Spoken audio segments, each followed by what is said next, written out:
நம்பகமான விஷயங்களை தொடர்ந்து உரையாடி வருகிற நியூஸ் ஃபோக்கஸ் தமிழ் சேனலை சப்ஸ்கிரைப் பண்ணுங்க, தொடர்ந்து ஆதரவு தாருங்கள்.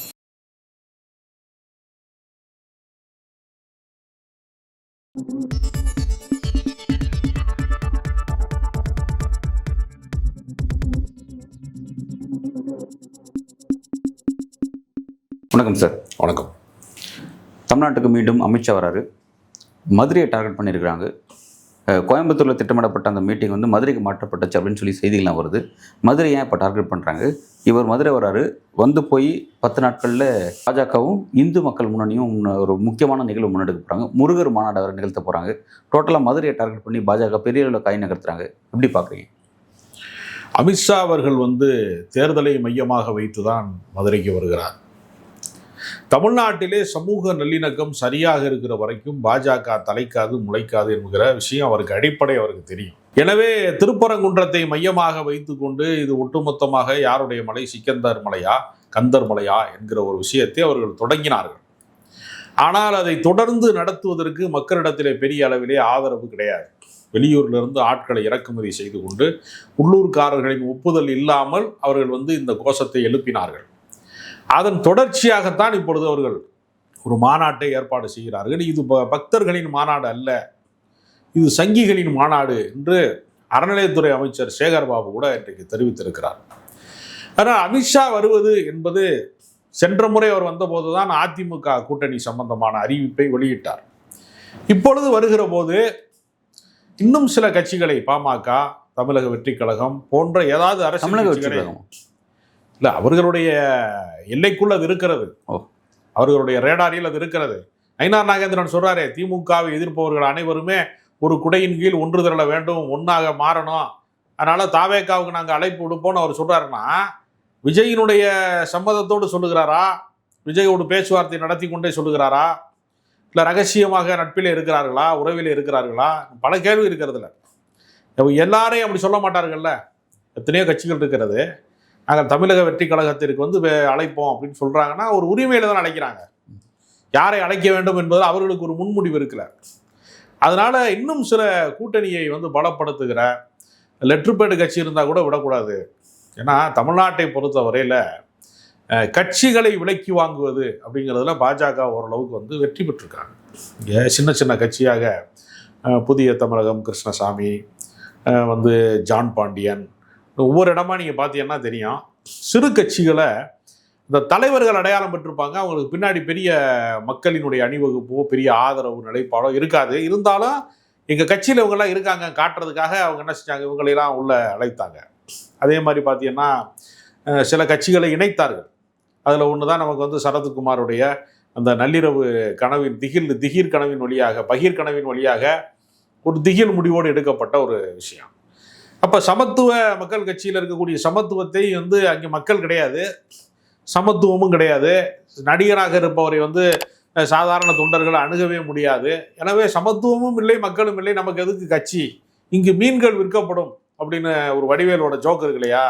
அது மாதிரி ஒவ்வொன்றா சமத்துவம் போச்சு, மக்களும் கிடையாது நம்மளுக்கு முன்னாடி, கட்சி எதுக்குன்னு சொல்லி கடைசியில் கொண்டு போய் கமலாலயத்தில் கரைத்து விட்டார்கள்.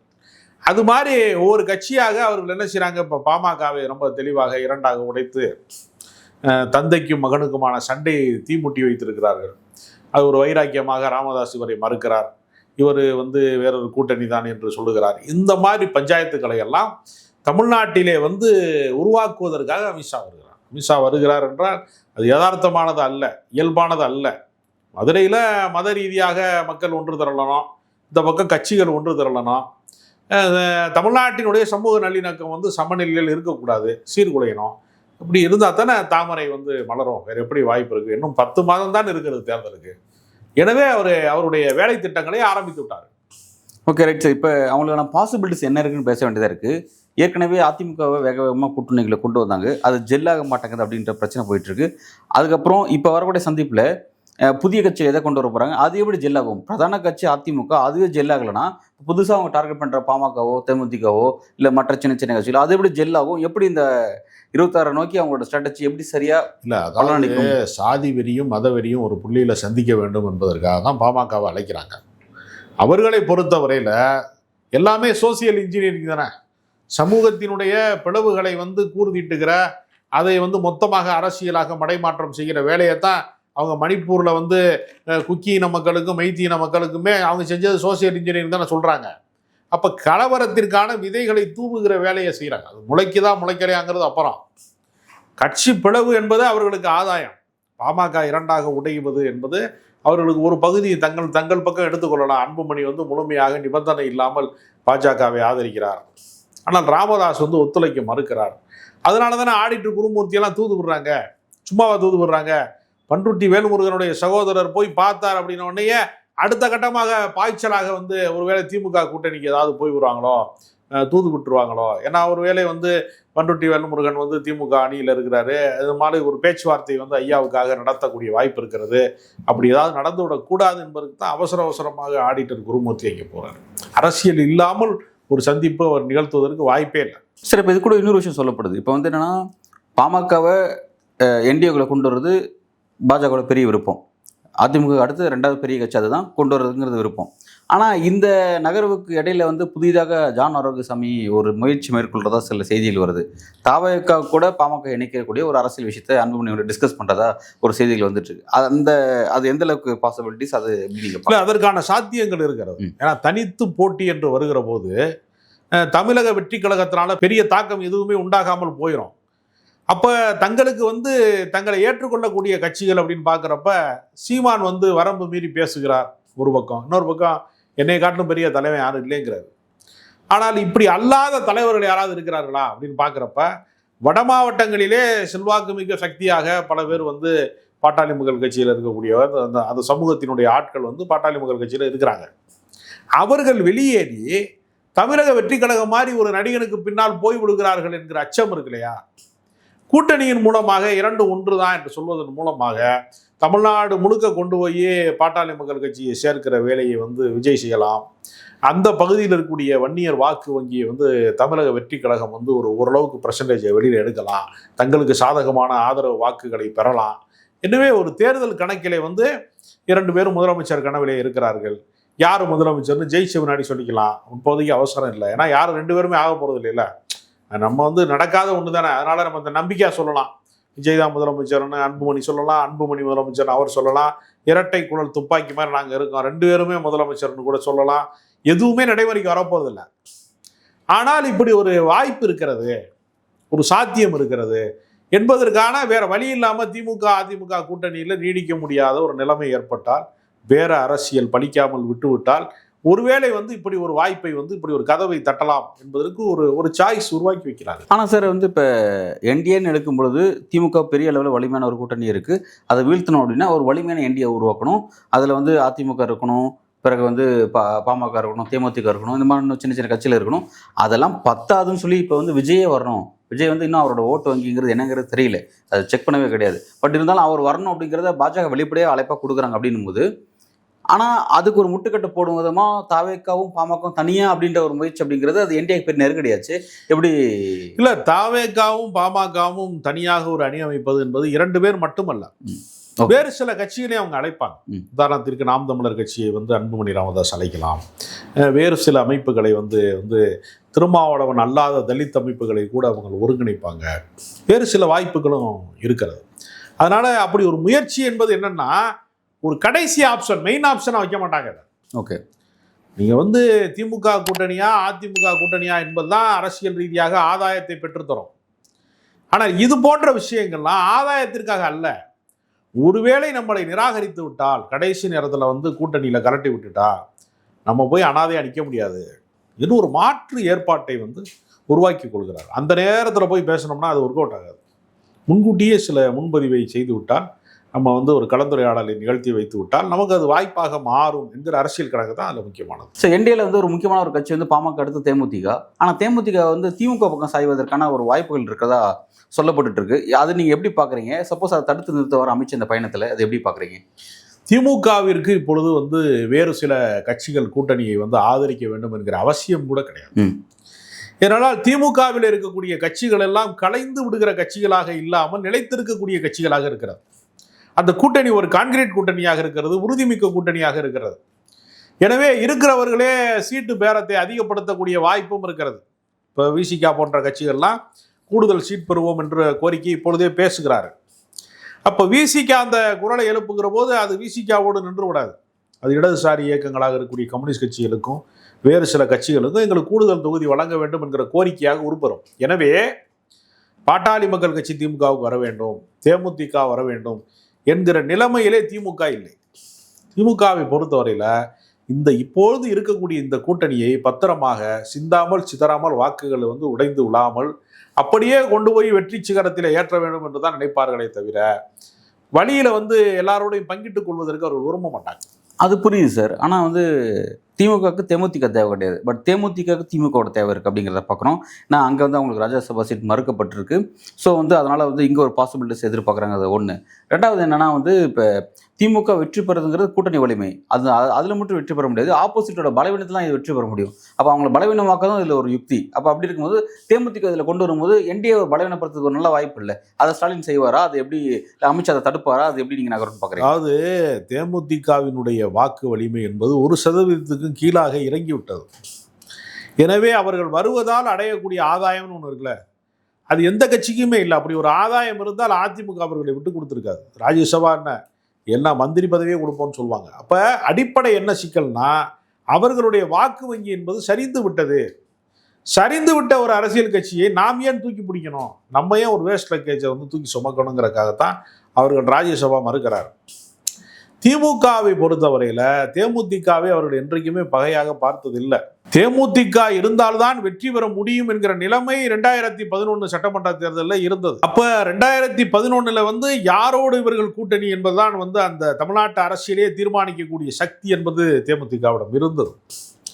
அந்த காலகட்டத்திலேயே அவர்கள் திமுக பக்கம் வந்திருந்தால், ஏடிஎம்கே பக்கம் போகாமல் இருந்திருந்தால் அவர்கள் கட்சி இன்னும் கொஞ்சம் வலிமையான கட்சியாக நீடித்திருக்கும். ஆனால் அவர்கள் அதிமுகவுக்கு போனது கூட தவறில்லை. 100 நாள் வேலை திட்டம் மாதிரி ஒரு 3 மாதம் கூட அந்த கூட்டணி நீடிக்கவில்லை. விஜயகாந்த் அவர்கள் சட்டப்பேரவையில் ஜெயலலிதாவோடு முரண்பட்டு நாக்கை துருத்தி எல்லாம் பேசி டென்ஷன் ஆகி நான் தப்பான எதிர்க்கட்சி தலைவர் ஆகிட்டேன்னு ஜெயலலிதா சொல்ல வேண்டிய நிலைமைக்கு ஆளாக்கினார். அதற்கு பின்பு மக்கள் நல கூட்டணியில் எதிர்க்கட்சி தலைவர் ஆனவர் முதலமைச்சர் ஆக மாட்டாரா என்று எல்லாரும் முதன்மைப்படுத்தினாங்க. வைகோல இருந்து இடதுசாரிகள்ல இருந்து விசிகால இருந்து அனைவரும் அவரை முதன்மைப்படுத்தினார்கள். ஆனால் அதை மக்கள் ஏற்றுக்கொள்ளவில்லை.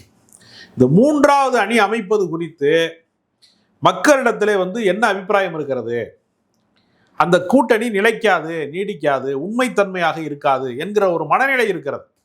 எனவே மீண்டும் ஒரு மக்கள் நல கூட்டணியா என்கிற அச்சம் பல பேருக்கு இருக்கு. அதனால தான் திருமாவளவன் எவ்வளவு முரண்பாடுகள் வந்தாலும் திரும்பி அடித்த குழந்தையை தாய் மறுபடியும் அணைத்துக் கொள்வதை போல திமுகவும் அணைத்துக் கொள்கிறது.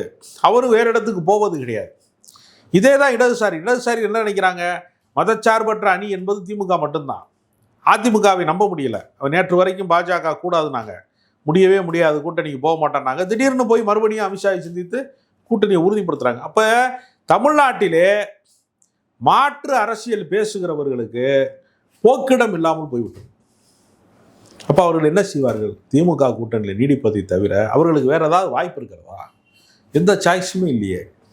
அதனால் இவர்கள் தேமுதிக வர வேண்டும், பாமக வர வேண்டும் எல்லாம் அப்பெல்லாம் நினைக்க மாட்டாங்க. இருக்கிற கூட்டணியை அப்படியே வெற்றி கூட்டணியாக தக்க வைத்துக் கொள்கிற முயற்சி தானே தவிர புதிதாக யாரையும் அழைத்து கொண்டு தங்கள் பலவீனத்தை சரி செய்து கொள்ள வேண்டும் என்கிற நிலைமையில் திமுக இல்லை. 2026 தேர்தலை பொறுத்த வரைக்கும் திமுக கூட்டணி வலிமையாக இருக்குது. அது திரும்ப வெற்றி பெறுவதற்கான வாய்ப்புகள் இருக்குன்னு சொல்லிட்டு வரக்கூடிய பல சர்வேக்கள் கூட சொல்லுது. பட் இந்த பக்கத்தில் பார்த்தீங்கன்னா பொதுக்கட்சியாக இருக்கக்கூடிய அதிமுக அவங்க அங்கே வகிக்கக்கூடிய என்டிஏ பார்த்தீங்கன்னா ஆக்டிவ் பாலிட்டிக்ஸில் இல்லை அப்படிங்கிற மாதிரியான விஷயம் சொல்லப்பட்டு இருக்கு. உண்மையிலே இந்த 26 பொறுத்த வரைக்கும் தேர்தலில் நம்ம வெற்றி பெறணுன்ற முனைப்பு அதிமுகக்கு எந்த அளவுக்கு இருக்குது, இபிஎஸ்க்கு எந்த அளவுக்கு இருக்குன்னு நீங்கள் பார்க்குறீங்க? இல்லை, இபிஎஸ் அவர்கள் இப்பொழுது எதிர்க்கட்சி தலைவராக இருக்கிறார். எதிர்க்கட்சி தலைவர் என்கிற அந்தஸ்தாவது நீடிக்க வேண்டும் என்று நினைப்பார். இப்போது இருக்கக்கூடிய சட்டமன்ற உறுப்பினர்களின் எண்ணிக்கை குறைந்து விடக்கூடாதுன்னு நினைப்பார். இன்னும் சொல்ல போனால் கூடுதலாக வெற்றி பெற முடியுமா என்பதற்கு அவர் முயற்சி செய்வார். அதனால் அவர் ஒரு பக்கம் அவருக்கு இருக்கக்கூடிய மாபெரும் சிக்கல் என்னன்னா, பாஜக தங்களை விழுங்க பார்க்கிறது என்கிற எச்சரிக்கை உணர்வோடு கூடிய ஒரு கூட்டணி அந்த பக்கம். இன்னொரு பக்கம் திமுக மீண்டும் ஒரு முறை ஆட்சிக்கு வந்துவிட்டால் இன்னொரு 5 ஆண்டு காலம் காத்திருக்கணும். அரசியலை பொறுத்தவரையில் நீங்கள் ஒரு முறை தோற்றால் அடுத்த தேர்தல் வரைக்கும் காத்திருக்கணும். அது வரைக்கும் கட்சியினுடைய நிர்வாகிகள் பொறுமையோடு இருப்பார்களா, காத்திருப்பார்களா? ஏன்னா நம்பிக்கை மீண்டும் வெற்றி பெறுவோங்கிற நம்பிக்கை இருந்தால் தான் இருப்பான். இல்லாட்டா இவரால் மீட்க முடியாது, ஏற்கனவே ஒரு 10 தோல்வி பழனிசாமி வரிசையாக தோத்துக்கிட்டே இருக்காரு, அதனால் இவரோடு இருக்க வேண்டிய அவசியம் இல்லை என்று கூடாரத்தை கலைத்து விடுவார்கள் என்கிற அச்சம் இருக்கிறது. அதனால் தங்களை தக்க வைத்துக் கொள்வதற்கே அவர்கள் போராடுகிறார்கள். ஆனாலும் அவர்களுக்கு மீண்டும் ஆட்சியை பிடிக்க வேண்டும் என்கிற ஆசையும் இருக்கிறது. ஆசை இருக்குது சார். பட் அதுக்கான முயற்சி செய்ய வேண்டியது இருக்குது. அந்த முயற்சிகள் எந்த அளவுக்கு ஈடுபடுறாங்க அப்படிங்கிறத நம்ம பார்க்க வேண்டியதாக இருக்குது. அந்த முயற்சியை தான் நம்ம விமர்சனம் பண்ணுறோம். எந்த அளவுக்கும் பெரிய அளவில் ஆக்டிவ் பாலிடிக்ஸில் செயல் எதிர்க்கட்சி கூட்டணி உருவானதுக்கு அப்புறம், என்டிஏ கூட உருவானதுக்கு அப்புறம் கூட பார்த்தா அது ஒன்றும் பெருசாக இருக்க மாட்டாது. அது எப்படி இல்லை, அதாவது தமிழ்நாட்டினுடைய நலன்களுக்கு பாஜக எதிராக இருப்பதனால பாஜகவின் நலத்திட்டங்களை சொல்லி ஓட்டு கேட்க முடியாது. பாஜகவை முதன்மைப்படுத்தி கூட ஓட்டு கேட்க முடியாது. எனக்கு தெரிந்து மோடி படத்தை தேர்தல் பணிக்கூடத்திலே மறைத்து வைத்து ஓட்டு கேட்ட வழக்கம்லாம் கூட இருக்கிறது. போன சட்டமன்ற தேர்தல் அப்படிலாம் உண்டு. அப்போ அவர்களை பொறுத்தவரையில் எது வெற்றி வாய்ப்புக்கு உரியதோ அதைத்தான் பின்பற்றுவார்களே தவிர யாரும் தூக்கி சுமக்க மாட்டாங்க. அதனால் நிர்பந்தத்தின் வழியாக அதிமுக பாஜகவினுடைய கூட்டணிக்குள் மாட்டிக்கொண்டாலும் தங்கள் தனித்தன்மையை நிரூபிப்பதற்கு தான் அவங்க முயற்சி செய்வாங்க. அதனால் அதே போல தான் பாட்டாளி மக்கள் கட்சியும் அவர்கள் டிசைடிங் அத்தாரிட்டியாக யார் மாறப்போகிறார்கள்னு ஒரு பெரிய கேள்வி இருக்கிறது.